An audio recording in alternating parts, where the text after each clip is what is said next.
First on reporter താമരശ്ശേരിയിലെ fresh കട്ടിൽ സർക്കാരിന് തിരിച്ചടിയുണ്ടായിരിക്കുന്നു. Factory തുറന്നു പ്രവർത്തിപ്പിക്കാനുള്ള ഇടക്കാല ഉത്തരവ് വന്നിരിക്കുകയാണ്. പ്ലാന്റ് പ്രവർത്തിപ്പിക്കാൻ പോലീസ് സംരക്ഷണം നൽകണമെന്നും ഹൈക്കോടതി ഉത്തരവിട്ടിരിക്കുന്നു. VS രഞ്ജിത്ത് വിവരങ്ങളുമായി. രഞ്ജിത്ത്, ഇപ്പോൾ അവിടുത്തെ ജനങ്ങൾക്ക് വലിയ തിരിച്ചടിയാകുന്നു. സർക്കാരിന് തിരിച്ചടി എന്നതിനപ്പുറം ആ പ്രദേശവാസികൾക്ക് വലിയ തിരിച്ചടിയായിരിക്കുകയാണ്. ഈ ഫാക്ടറി തുറക്കാൻ ഹൈക്കോടതി അനുമതി നൽകുമ്പോൾ എന്താണ് കോടതി പറയുന്നത്? രഞ്ജിത്ത്. സ്മൃതി, കോടതി പരിഗണിച്ചത് ജില്ലാ കലക്ടർ നൽകിയ റിപ്പോർട്ടാണ്. കഴിഞ്ഞ ദിവസം ജനങ്ങളുടെ പരാതിയെ തുടർന്ന് MLA പരാതിയെ തുടർന്ന് അവിടെ സ്റ്റോപ്പ് മെമ്മോ കൊടുത്തിരുന്നു പൊല്യൂഷൻ കൺട്രോൾ ബോർഡ്. ആ സ്റ്റോപ്പ് മെമ്മോ സ്റ്റേ ചെയ്തുകൊണ്ട് ഹൈക്കോടതി പറഞ്ഞത് ജില്ലാ കലക്ടറുടെ നേതൃത്വത്തിൽ അവിടെ പരിശോധന നടത്തണം എന്നുള്ളതായിരുന്നു. പൊല്യൂഷൻ കൺട്രോൾ ബോർഡിന്റെയും ശുചിത്വ മിഷന്റെയും ജില്ലാ കലക്ടറുടെ പ്രതിനിധികളും അടങ്ങിയ സംഘം പരിശോധിക്കണം എന്നായിരുന്നു പറഞ്ഞത്. ആ സംഘം അവിടെ പരിശോധിച്ചു. അതിന്റെ റിപ്പോർട്ട് ഹൈക്കോടതിയിൽ സമർപ്പിച്ചു. ആ റിപ്പോർട്ടിന്റെ അടിസ്ഥാനത്തിലാണ് ഇപ്പോൾ സ്റ്റോപ്പ് മെമ്മോ സ്റ്റേ ചെയ്യാനുള്ള നടപടി തുടർന്നിരിക്കുന്നത്. അതായത് ആ റിപ്പോർട്ടിനകത്ത് മാലിന്യം പുഴയിലേക്ക് ഒഴുക്കിയതായിട്ടുള്ള ഒരു കണ്ടെത്തലുമില്ല എന്നുള്ളതാണ്. മാലിന്യം പുഴയിലേക്ക് ഒഴുക്കുന്നതിന് തെളിവില്ല എന്നും അവിടെ പ്രത്യക്ഷത്തിൽ അത്തരത്തിൽ മാലിന്യം പുഴയിലേക്ക് ഒഴുക്കുന്നത് കണ്ടെത്തിയിട്ടില്ല എന്നുള്ളതാണ് പറയുന്നത്. ആ റിപ്പോർട്ടിന്റെ പകർപ്പ് നമുക്ക് ലഭിച്ചിട്ടുണ്ട്. ആ റിപ്പോർട്ടിൽ പറയുന്നത് അവിടുത്തെ ജലം രാസപരിശോധനയ്ക്ക് അയച്ചിട്ടുണ്ട് എന്നുള്ളതാണ്. അങ്ങനെ രാസപരിശോധനാ ഫലം റിസൾട്ട് വെയിറ്റിംഗ് ആണ് എന്നുള്ളതാണ്. അങ്ങനെ റിസൾട്ട് വരുന്നത് വരെ അർത്ഥത്തിലായിരിക്കണം 24-ാം തീയതിയിലേക്ക് കേസ് പരിഗണിക്കാൻ വേണ്ടി പറഞ്ഞിട്ടുള്ളത്. പിന്നെ പ്രധാനപ്പെട്ട ഒരു കാര്യം, ഇപ്പോൾ പ്ലാന്റ് തുറന്ന് പ്രവർത്തിക്കുന്നില്ല. ഇനി പ്ലാന്റ് തുറന്ന് പ്രവർത്തിക്കുന്ന ഘട്ടത്തിൽ ഇതേ സംഘം വീണ്ടും പരിശോധന നടത്തി അവിടെ മലിനീകരണം നടക്കുന്നുണ്ടോ എന്ന് ഉറപ്പാക്കണം. ഇപ്പോൾ പ്ലാന്റ് പ്രവർത്തിപ്പിക്കാത്ത സാഹചര്യത്തിൽ അത്തരമൊരു മലിനീകരണം ഉണ്ടോ എന്ന കാര്യത്തിൽ തീർപ്പ് കൽപ്പിക്കാൻ സാധിക്കില്ല. അതുകൊണ്ട് പ്ലാന്റ് തുറന്ന് പ്രവർത്തിക്കട്ടെ. പ്രവർത്തിച്ച ശേഷം ഈ സംഘം വീണ്ടും പരിശോധന നടത്തി ആ പരിശോധനാ ഫലം അതാണ് കോടതിയെ അറിയിക്കേണ്ടത് എന്നും പറഞ്ഞിട്ടുണ്ട്. അതുകൊണ്ട് രഞ്ജിത്ത്, ഇപ്പോൾ ഈ ജില്ലാ കളക്ടർ കൊടുത്തിരിക്കുന്ന റിപ്പോർട്ട് അവിടുത്തെ പ്രദേശവാസികളുടെ ഇപ്പോൾ എത്ര കാലമായി അവിടുത്തെ പ്രദേശവാസികൾ സമരം ചെയ്യുകയാണ്. ആ സമരത്തെ റദ്ദു ചെയ്യുന്ന ഒരു റിപ്പോർട്ടല്ലേ ജില്ലാ കളക്ടർ നൽകിയിരിക്കുന്നത്. ഈ അറവ് മാലിന്യം പുഴയിലേക്ക് ഒഴുക്കിയതിന് തെളിവില്ല എന്ന് ജില്ലാ കളക്ടർ പറയുന്നത് അത് യഥാർത്ഥത്തിൽ ആ പ്രദേശവാസികളോടുള്ള ക്രൂരതയല്ലേ സംഭവിച്ചിരിക്കുന്നത്? തീർച്ചയായിട്ടും അവിടെ ജില്ലാ കലക്ടറുടെ നേതൃത്വത്തിലുള്ള സംഘം, അത് ADM-ഉം ശുചിത്വ മിഷന്റെ അംഗവും പൊല്യൂഷൻ കൺട്രോൾ ബോർഡിന്റെ പ്രതിനിധിയും ഡെപ്യൂട്ടി കളക്ടറും തഹസിൽദാരും ഉൾപ്പെടെയുള്ള സംഘമാണ് അവിടെ പരിശോധന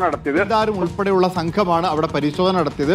സ്വാഭാവികമായിട്ടും അവർ അവിടെ പരിശോധന നടത്തുന്ന സമയത്ത് ആ മാലിന്യം അവിടെ ഒഴുകുന്നതായി കാണണമെന്നില്ല. കാരണം അതിന് തൊട്ട് മുമ്പ് 1-2 ദിവസങ്ങൾക്ക് മുമ്പ് അല്ലെങ്കിൽ ഒരാഴ്ച മുമ്പാണ് ഇവിടെ വെള്ളപ്പൊക്കം ഉണ്ടാകുന്നത്. ആ വെള്ളപ്പൊക്കം ഉണ്ടായ സമയത്ത് അവിടെ മാലിന്യം പുഴയിലേക്ക് ഒഴുകി എന്നുള്ളതാണ് ജനങ്ങളുടെ പരാതിയായി പറഞ്ഞിട്ടുണ്ടായിരുന്നത്. പക്ഷെ അവിടെ കട്ടിപ്പാറ പഞ്ചായത്തിന്റെ സെക്രട്ടറി അവിടെ പോയി പരിശോധന നടത്തിയിരുന്നു ഈ വെള്ളപ്പൊക്കം ഉണ്ടായ സമയത്ത്. ആ റിപ്പോർട്ടിനകത്തും പ്രത്യക്ഷത്തിൽ അത് കണ്ടില്ല എന്ന് തന്നെയാണ് അത് ഉണ്ടായിട്ടുള്ളത്. പക്ഷേ ആ റിപ്പോർട്ടിൽ വളരെ കൃത്യമായി പറഞ്ഞിരുന്നു പൊല്യൂഷൻ കൺട്രോൾ ബോർഡും ശുചിത്വ മിഷനും അവിടെ വന്ന് വിശദമായി പരിശോധന നടത്തണമെന്നുള്ളത്. അങ്ങനെ ഒരു പരിശോധന നടത്താതെ സ്റ്റോപ്പ് മെമ്മോ കൊടുത്തു, എടുത്തിയാടി സ്റ്റോപ്പ് മെമ്മോ കൊടുത്തു. ആ സ്റ്റോപ്പ് മെമ്മോ ഹൈക്കോടതി സ്റ്റേ ചെയ്തു. ഹൈക്കോടതി നിർദ്ദേശപ്രകാരം വീണ്ടും അവിടെ പരിശോധന നടത്തി.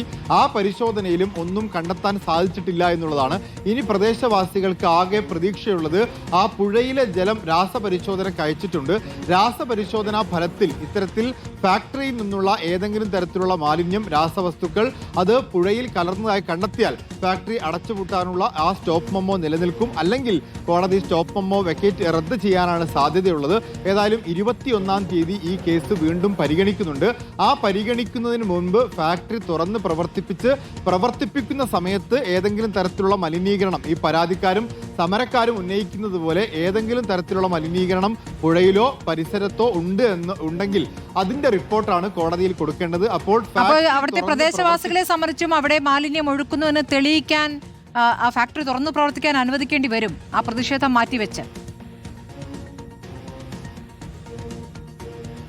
തീർച്ചയായിട്ടും അങ്ങനെ ഇപ്പോൾ അതൊരു വളരെ നിർണായകമായിട്ടുള്ള ഒരു കാര്യമാണ്. MLA ഉൾപ്പെടെ അവിടുത്തെ 2 MLA-മാർ, തിരുവമ്പാടി മണ്ഡലത്തിന്റെയും കൊടുവള്ളി മണ്ഡലത്തിന്റെയും MLA-മാർ അവിടെ ഫാക്ടറിക്ക് മുമ്പിൽ കുത്തിയിരുന്നാണ് ഫാക്ടറിയിലേക്ക് ഇനി മാലിന്യം കയറ്റില്ല, മാലിന്യം കൊണ്ടുവരാൻ അനുവദിക്കില്ല, കോടതിയുടെ ഉത്തരവ് വരട്ടെ, അതുവരെ കൊണ്ടുവരാൻ അനുവദിക്കില്ല എന്ന് സമരം ചെയ്തത് 2 MLA-മാരാണ്. ഈ MLA-മാരുടെ സമരത്തിൽ ഇനി എന്താണ് തീരുമാനം? ഇനി സമരവുമായി മുന്നോട്ട് പോകുമോ, അതല്ല അവിടെ ഫാക്ടറിയിലേക്ക് തൽക്കാലം ഒരു പരിശോധനയ്ക്ക് എന്ന രീതിയിൽ ഒരു പരീക്ഷണത്തിന് തുറന്ന് പരിശോധനയ്ക്ക് വേണ്ടി തൽക്കാലത്തേക്ക് മാലിന്യം കൊണ്ടുവരാൻ സാധിക്കുമോ എന്നുള്ളതാണ്. പൊല്യൂഷൻ കൺട്രോൾ ബോർഡ് കൊടുത്ത റിപ്പോർട്ടിനകത്ത് പ്രധാനമായിട്ടും പറയുന്നത് പറയുന്നത് കോഴിക്കോട് ജില്ലയിൽ ശേഖരിക്കുന്ന മാലിന്യങ്ങൾ സംസ്കരിക്കാൻ മറ്റൊരിടമില്ല. ഇത്രയും ടൺ 25 ടണ്ണോളം മാലിന്യം ഒരു ദിവസം ഉണ്ടാവുന്നുണ്ട്. ആ മാലിന്യം സംസ്കരിക്കപ്പെടാതെ അത് എവിടെയെങ്കിലും കൂട്ടിയിടേണ്ടി വന്നാൽ അത് വലിയ മലിനീകരണ പ്രശ്നം ഉണ്ടാക്കും. അതുകൊണ്ട് ഈ പ്ലാന്റ് തുറന്ന് പ്രവർത്തിച്ചാൽ മാത്രമേ അവിടേക്ക് മാലിന്യം കൊണ്ടുവരാൻ സാധിക്കുകയുള്ളൂ. കോഴിക്കോട് ജില്ലയിൽ നിന്നുള്ള കുറഞ്ഞ മാലിന്യങ്ങൾ 4-5 പഞ്ചായത്തുകളിൽ നിന്നുള്ള മാലിന്യങ്ങൾ മലപ്പുറത്തേക്ക് കൊണ്ടുപോകുന്നുണ്ട്.